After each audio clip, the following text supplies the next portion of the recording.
اعوذ باللہ من الشیطان الرجیم بسم اللہ الرحمن الرحیم وَإِذَا قِيلَ لَهُمْ لَا تُفْسِدُوا فِي الْأَرْضِ قَالُوا إِنَّمَا نَحْنُ مُصْلِحُونَ، اور جب ان سے کہا جاتا ہے کہ زمین میں فساد مت مچاؤ تو کہتے ہیں ہم تو اصلاح کرنے والے ہیں۔ اس آیت پہ جب میں نے پہلی بار غور کیا تو میں سوچ میں پڑ گیا کہ اس آیت میں اللہ تعالیٰ ہمیں کیا بتانا چاہ رہا ہے۔ کون لوگ ہیں جن سے کہا جا رہا ہے کہ تم زمین میں فساد مت مچاؤ، اور وہ پلٹ کے کہہ رہے ہیں کہ ہم تو اصلاح کرنے والے ہیں۔ بہت غور کرنے کے بعد دو نام میرے سامنے آئے، ایک لیڈر، دوسرا پریچر۔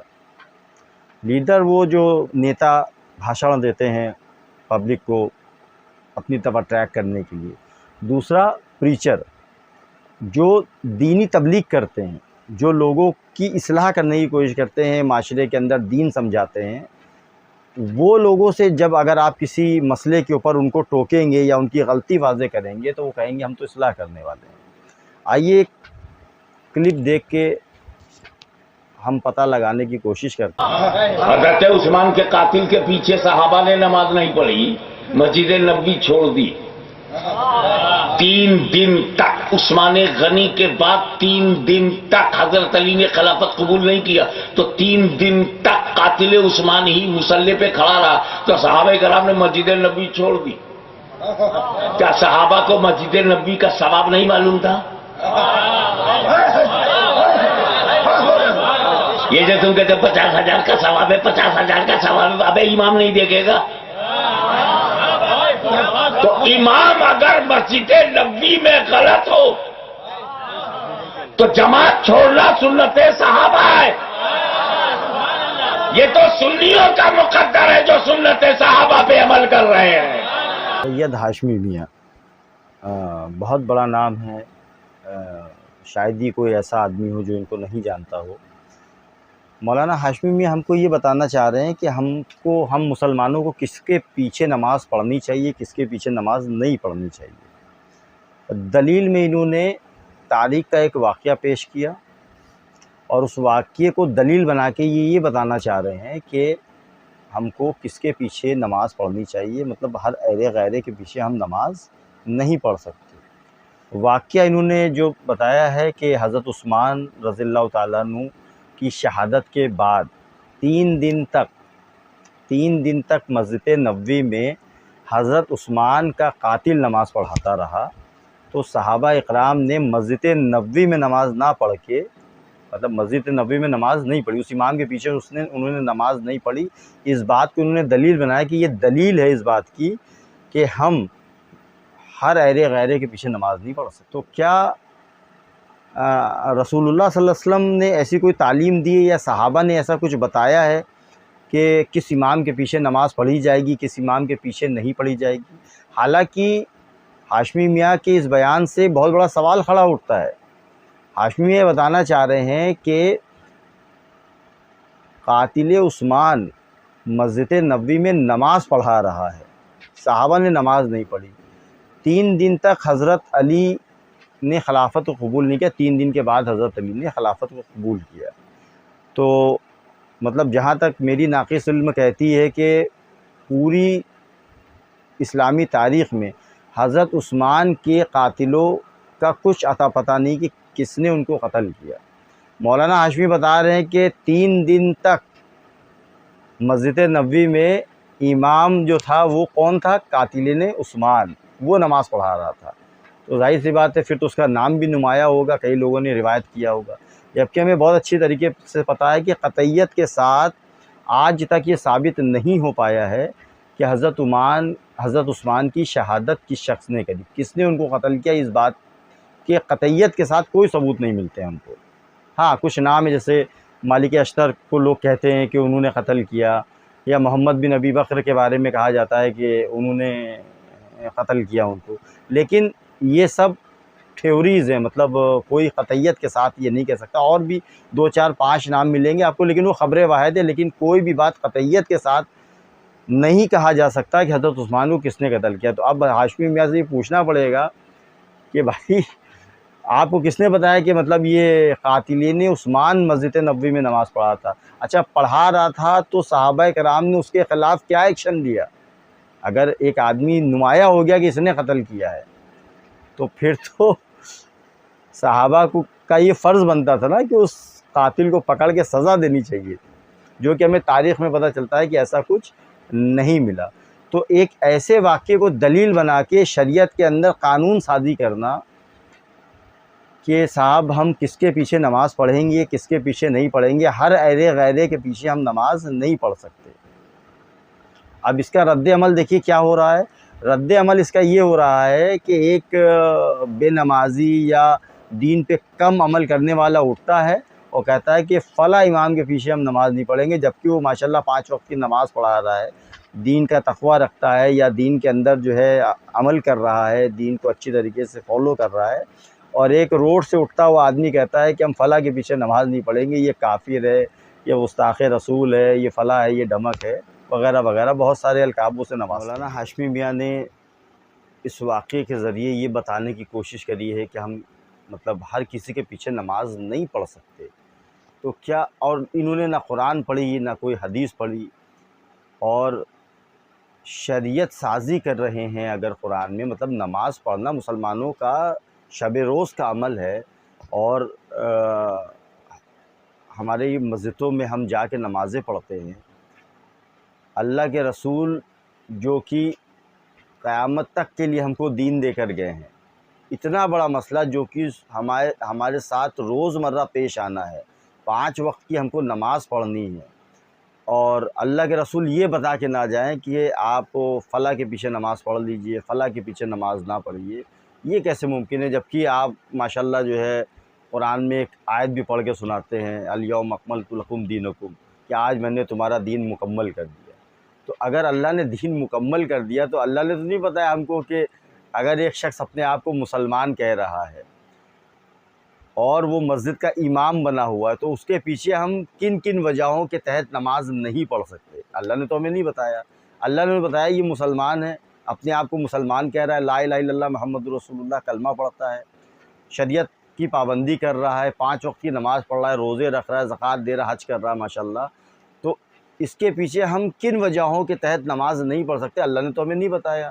ہاں آپ یہ کہہ سکتے ہیں کہ اس کے برعکس کچھ روایات ہم کو ملتی ہیں جس سے ہم کو یہ پتہ چلتا ہے کہ ہم کس کے پیچھے نماز، اگر ہم امام کے پیچھے نماز، کون امام ہے جن کے پیچھے ہم نماز اگر پڑھتے ہیں تو کیا ہماری نماز ہوگی کہ نہیں ہوگی؟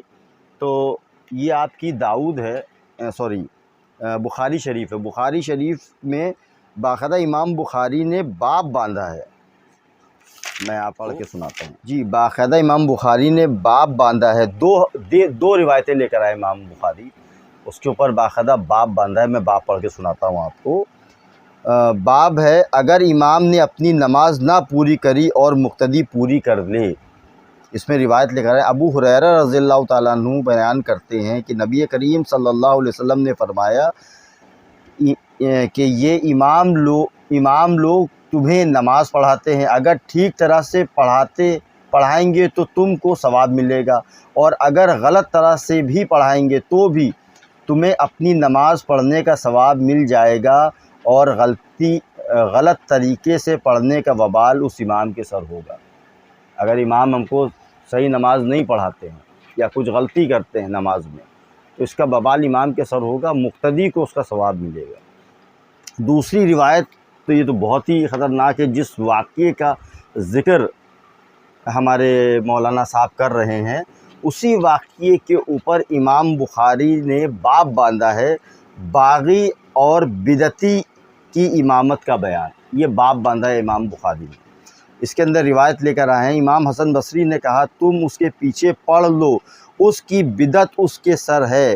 امام بخاری نے کہا مجھ سے محمد بن یوسف فریابی نے بیان کیا، اور ان سے امام اوزاعی نے، ان سے امام زہری نے، ان سے حمید بن عبد الرحمن نے، ان سے عبداللہ بن عدی بن خیار نے، یہ کہتے ہیں کہ عثمان بن عفان رضی اللہ تعالیٰ عنہ کے پاس اس سمے گئے جب وہ باغیوں سے گھر چکے تھے۔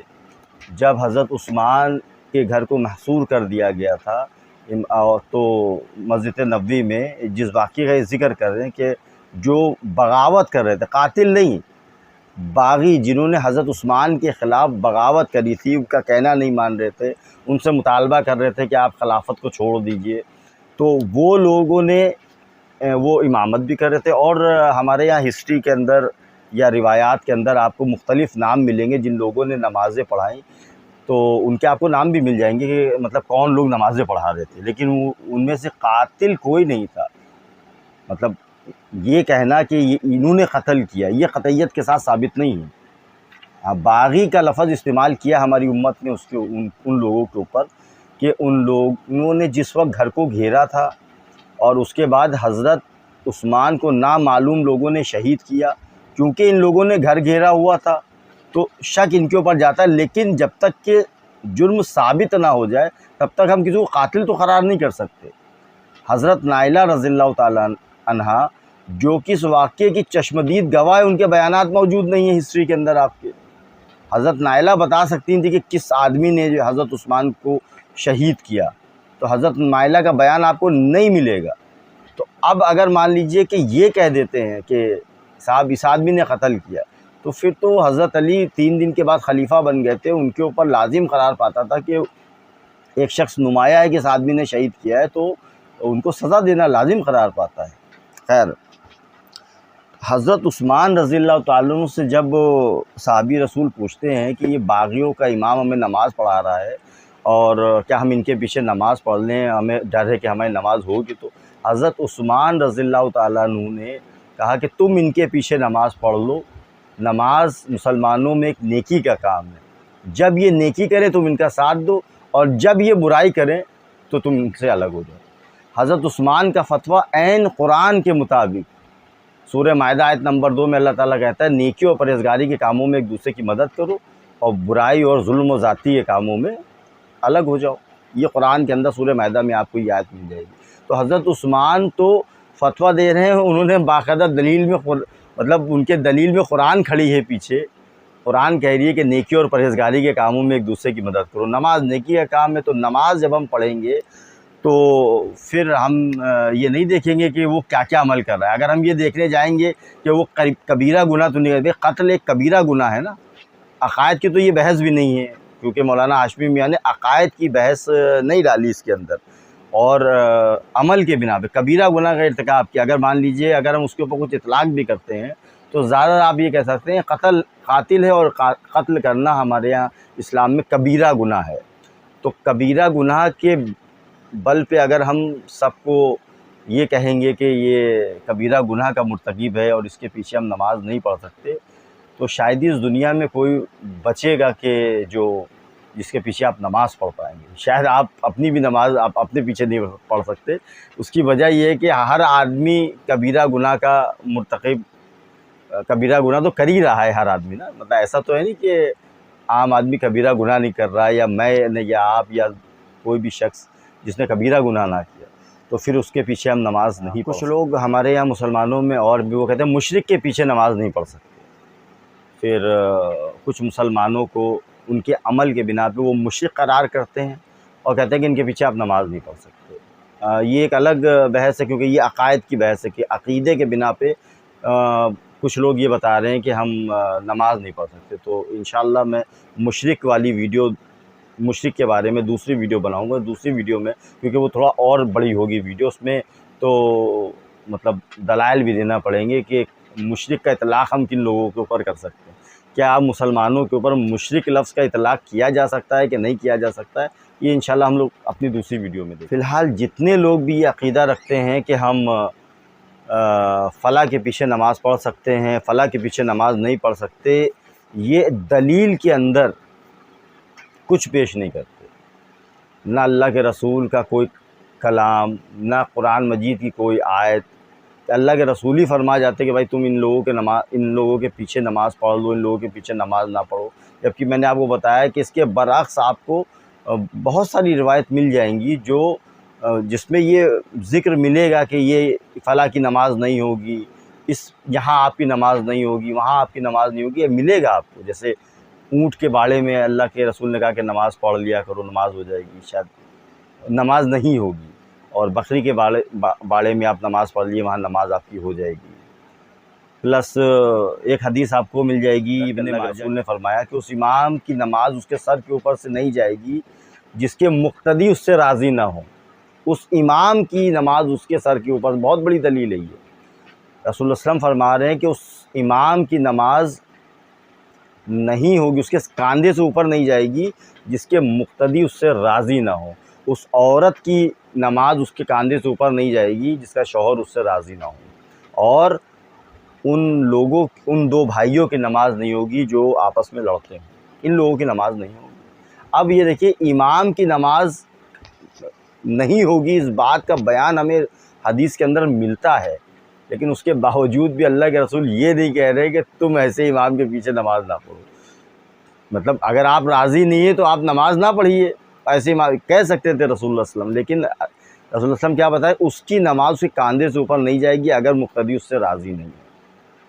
ورنہ تو یہ بہت مطلب یہ فساد پھیلانے والی بات ہے کہ ہم ایک مسلمان آدمی ہیں اور ہم یہ بتائیں کہ صاحب آپ کی نماز اس کے پیچھے نہیں ہوگی۔ یہ بہت بڑی بات ہے، اس کے لیے بہت ٹھوس دلیل چاہیے کہ میری نماز فلاں کے پیچھے ہوگی یا نہیں ہوگی۔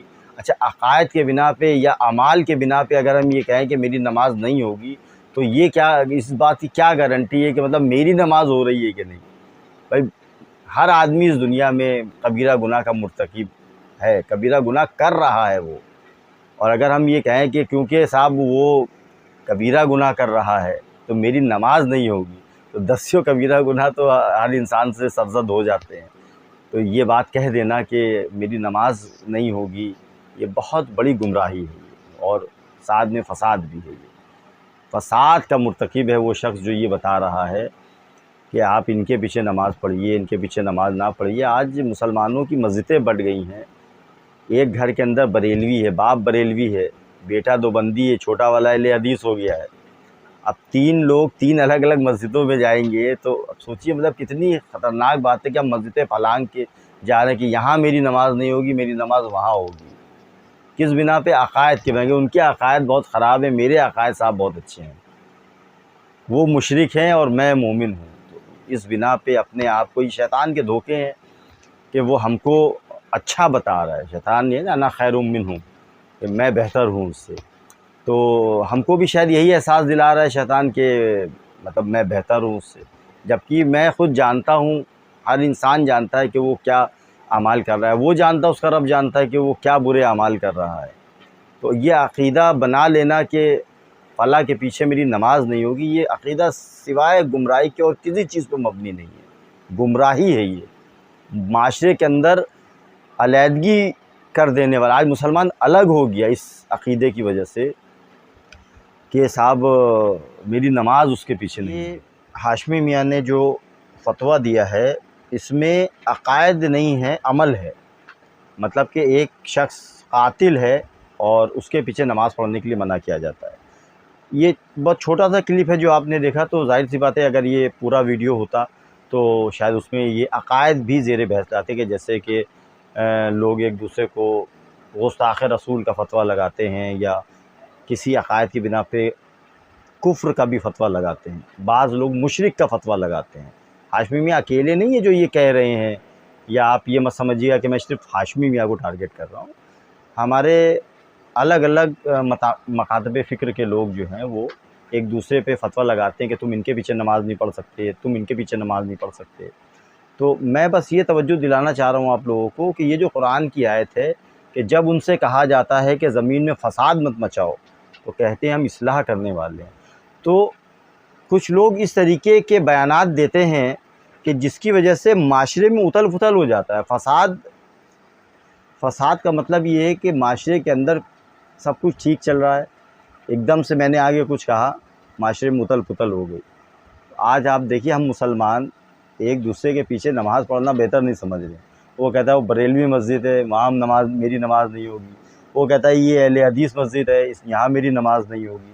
تو جتنے لوگ بھی یہ ترغیب دلا رہے ہیں، ہاشمی میں اکیلے نہیں، میں اور بھی کئی مولاناؤں کے بیان لگا سکتا ہوں، مجھے یہ تھوڑا سا میرے سامنے آیا تو میں نے سوچا اس کے اوپر میں ضرور بولوں۔ اور بھی لوگ ہیں جو کہتے ہیں کہ تم فلاں کے پیچھے نماز نہ پڑھو، تم اس کے پیچھے نماز نہ پڑھو۔ کہنے کا مقصد صرف اتنا ہے کہ جو لوگ بھی اپنی تقریر سے یا اپنے بیانات سے یہ بتانے کی کوشش کر رہے ہیں کہ وہ معاشرے کی اصلاح کر رہے ہیں، قرآن کہہ رہا ہے کہ تم فساد مچانے والے ہو اور تم کو اس بات کا احساس نہیں ہے۔ سورہ بقرہ آیت نمبر 12 میں اللہ کہتا ہے کہ یہی لوگ فساد مچانے والے ہیں لیکن ان کو اس بات کا احساس نہیں ہے۔ کہنے کا مقصد صرف اتنا ہے کہ اگر ہمیں تبلیغ کرنے کا شوق ہے تو ہم کو اپنی تبلیغ میں یہ دیکھنا پڑے گا کہ کہیں ہمارے کسی کلام سے معاشرے میں شر تو نہیں پھیل رہا ہے، فساد تو نہیں پھیل رہا ہے، بھائی بھائی سے جدا تو نہیں ہو رہا ہے، مسلمان کا دشمن تو نہیں بنا جا رہا ہے۔ تو تبلیغ کریے، بہت اچھی بات ہے، اللہ کا کام ہے، ہم سب کو ایک دین کی دعوت ایک دوسرے کو دینا چاہیے۔ لیکن اگر ہم اس بات کا خیال رکھیں گے کہ ہم اسلام کے پیکر ہیں، اگر ہم تبلیغ کریں اسلام کے داعی کی حیثیت سے، تو ہماری ہر بات میں سلامتی ہونا چاہیے۔ اسلام سلامتی کا پیغام پہنچاتا ہے، نہ کہ نفرت پھیلانے کا۔ تو اگر ہمیں تبلیغ کرنے کا شوق ہے تو ہم کو یہ دیکھنا پڑے گا کہ ہماری تبلیغ سے معاشرے میں شر پھیل رہا ہے یا معاشرے میں سلامتی پھیل رہی ہے۔ اسلام کوئی ایسا حکم نہیں دیتا کہ جس کی وجہ سے بھائی بھائی سے لڑ جائے، مسلمان سے لڑ جائے، مسلمان ایک دوسرے سے نفرت کرنے لگے، ایسا کوئی پیغام اسلام نہیں دیتا۔ تو اس آیت پہ غور کریں برائے مہربانی، اور جب بھی تبلیغ کریں تو اس بات کا خیال رکھیں کہ ہماری تبلیغ سے کہیں معاشرے میں شر تو نہیں پھیل۔ میں بھی تبلیغ کرنے کی کوشش کرتا ہوں، اپنی جانب میں جو بھی اللہ نے مجھے علم دیا ہے میں اپنی جانب میں تبلیغ کرتا ہوں، لیکن ہمیں اس بات کو بہت اچھی طریقے سے گانٹھ باندھ لینا چاہیے کہ قرآن میں پڑھتا ہوں اپنے لیے۔ سب سے پہلے میں دیکھوں گا کہ کہیں قرآن کے کسی حکم کو میں تو نہیں ٹھکرا رہا ہوں یا میں تو نافرمانی نہیں کر رہا ہوں۔ قرآن نے ہم کو دوسرے تک پیغام پہنچانے کا حکم دیا، کسی کو سدھارنا ہماری ذمہ داری نہیں ہے۔ نہ اللہ تعالیٰ نے رسول اللہ صلی اللہ علیہ وسلم کو کسی کو سدھارنے کی ذمہ داری دی ہے۔ رسول کا بھی کام صرف اتنا ہی ہے کہ وہ اللہ کا جو پیغام ہے وہ دوسرے تک پہنچا دے۔ وہ اس کو مانے گا تو اللہ تعالیٰ کی اجر پائے گا، نہیں مانے گا اللہ تعالیٰ کی سزا پائے گا۔ تو قرآن پڑھ کے ہم کو اپنے آپ کو سدھارنا ہے، نہ کہ معاشرے کو۔ معاشرے تک ہم کو صرف دین کا پیغام پہنچانا ہے۔ اگر پیغام پہنچانے میں ہمارے شر پھیل رہا ہے تو سورہ بقرہ آیت نمبر 11 کے مصداق ہم بن جائیں گے، ہم معاشرے میں فساد پھیلانے والے بن جائیں گے اور ہمیں اس بات کا احساس تک کہ نہیں ہوگا۔ تو ہم سب کو اس بات کا خیال رکھنا چاہیے کہ ہم جب بھی دین کی تبلیغ کریں تو اس بات کا خیال رکھیں کہ کہیں معاشرے میں شر تو نہیں پھیل رہا۔ اللہ تعالیٰ ہم سب کو کہنے سننے سے زیادہ عمل کی توفیق دے۔ السلام علیکم ورحمۃ اللہ وبرکاتہ۔